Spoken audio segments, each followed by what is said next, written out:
আসসালামু আলাইকুম এভরিওয়ান। আজকে আমি আপনাদের সাথে আমাদের করিডোর গার্ডেনিংটার যাত্রা কিভাবে হলো এবং কিভাবে সফলভাবে শাকসবজি ফলাতে পারছি সেটা একটু ছোট করে শেয়ার করব। তো এই মুহূর্তটা বিশেষ করে বৃষ্টি আসার আগ মুহূর্ত ছিল।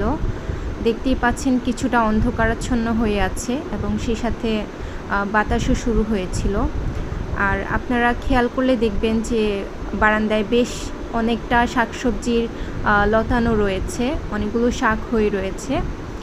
তো পাশাপাশি এখানে কিন্তু আপনার লেবু গাছ রয়েছে, লেবু গাছে ফুল এসেছে, ফলও এসেছে।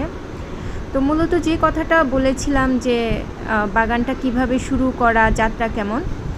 তো 2 বছর আগেও কিন্তু আমরা আমাদের করিডোরগুলোকে এমনি ফাঁকা রেখে দিতাম, কোনো ধরনের কাল্টিভেশন কিন্তু আমরা করতাম না। দেন হঠাৎ করে প্ল্যান করলো আমার আম্মু যে কিছু শাকসবজির গাছ লাগাবে।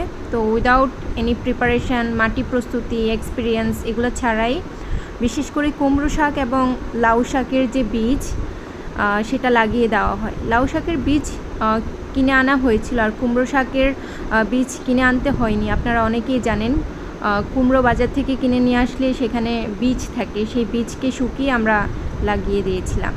আর সাথে বাজারে পুঁই শাক পাওয়া যায়, সেই পুঁই শাকগুলো নিয়ে ডাঁটা থাকলে সেই ডাঁটাগুলো মাটিতে রোপণ করে দেওয়া যায়।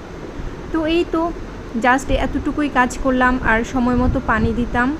দেন ফলাফলটা খুবই ভালো আসতো।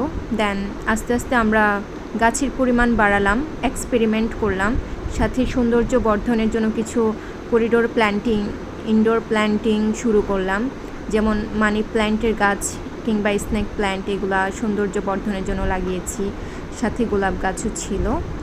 আর সবজি গাছের মধ্যে কচু শাক লাগিয়েছিলাম, সেটা বেশ ভালো হয়েছিল। কচু শাকের আরও একটা ইন্টারেস্টিং ম্যাটার হচ্ছে, কচু শাক যদি আপনার একবার লাগান, আপনার কিন্তু যখন একবার গ্রো করে ফেলবে উইদিন 1 মান্থের মধ্যে বেশ ভালো গ্রো করে, শুধুমাত্র মাটি আর পানি হলেই চলে আর কি।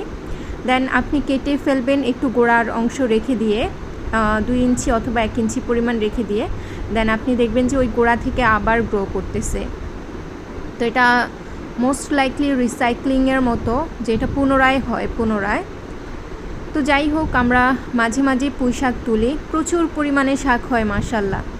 মাঝে মাঝে রিলেটিভসদের সাথে কথা হয়, কিংবা আম্মু এরকম বলে যে প্রচুর শাক হয়েছে, তারা জাস্ট গল্প শুনে মানে অবাক হয়ে যায় যে আমরা গ্রামে থেকেও কিন্তু আমাদের এত সফলভাবে সবজি ফলাতে পারি না, তোমরা শহরে থেকেও পারছো। আবার শাকগুলা মাঝে মাঝে রিলেটিভসদের দেওয়া হয় যারা আশেপাশে রয়েছে।